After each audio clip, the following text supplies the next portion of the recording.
Like I'm almost 50, and I've been this way for almost 30 years. Like, what do you do for fun? You never like these questions. I don't get them. I don't understand them. So yeah. I get asked that sometimes. What do you for fun? I start listing off all this stuff like podcasting, reading, right. working out. Right. You know? But so some of that resonates. But I think what's so truly unusual about what you're describing, your process, is that, you know, from go, it's hard. Yep. And I have to ask, was being 300 pounds, having I'm using the words you've described. No, do it. You've said it before. You had a tendency at one point in your life early on, tell lies, try and get people's approval. Lie my ass off. Crazy haircuts, attention seeking, and yet all of that triggered something that now is, you know, is extraordinary. Right. Do you think those hardships were necessary to flip the switch? I don't know if they were necessary, but it was something that made me feel, I didn't feel good. It was easy.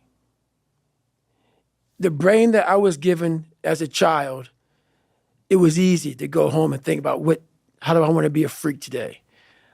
How do I want to show up to school today and be a freak? It didn't require me going home and opening the book up saying, it's going to take me all year to learn this fucking page. So instead of learning that page, I learned how to become a character. And maybe that character that I created, that 300-pound insecure guy that used to fake it till I make it type of guy, you know, let me become your friend, let me lie to you until you like me type of guy.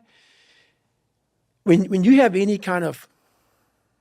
manhood, womanhood, a human being, a soul, a spirit, I must have just this much pride, because that's exactly what opened the door for me. Because every day you were a character, every day you were a clown, every day you opened that Spanish book or that science book or English book, and you looked at it, it looked like a foreign language. And you're saying, where do I start? Where do I start? And obviously it was necessary. The more I talk about it, it was necessary, because what happened is I became haunted by the mere fact that this is my existence. And you got to live with that. And I lived with it for a lot of years. And so I sat back and said, okay, all right, I know what this takes. And when you sit back, as fucked up as I was, and I had a laundry list, a table like this of what I have to do to become just a human being that can make ends meet, that can make $1,000 a month just to get there, was like, oh my God, dude, like I'm 16, 17, I can't read, I can't write, and oh my God, I'm so behind the power curve, and my brain is about being depressed, and my dad beat, my mom's not home, and kids are calling me nigger at school, and I'm like, oh my God, man, what the fuck do I do? And it wasn't like someone came around and said, hey, man, you can do this. This is all me. Some people know, where's this cold man come from? I'm not trying to be cold. It's the reality of my life. It's the reality of a lot of people's lives. And so, yeah, that had to happen for me to be haunted, to pull out, to extract the guy I am today. That haunting is something that's still there today. Because no matter how much you improve, no matter how much you change who you are, it's not permanent.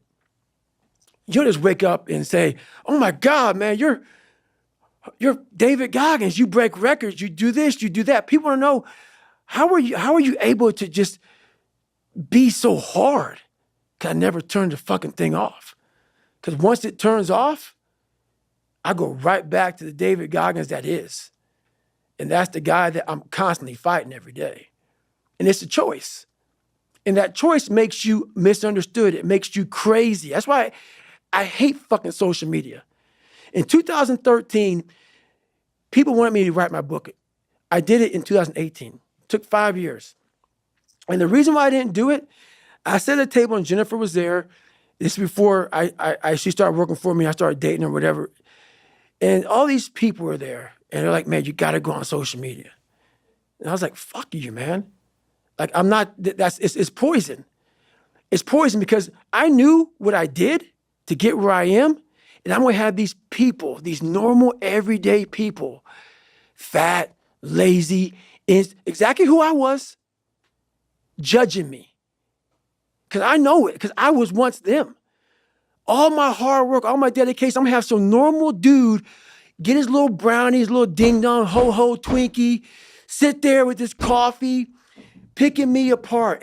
Oh, he must be unhappy. He's just, do you know how hard it is to put these shoes on every damn morning? And I'm going to have you pick me apart? So, yeah, there's so much that goes into this that I was like, fuck this. I never want anything to do with it. So, anyway.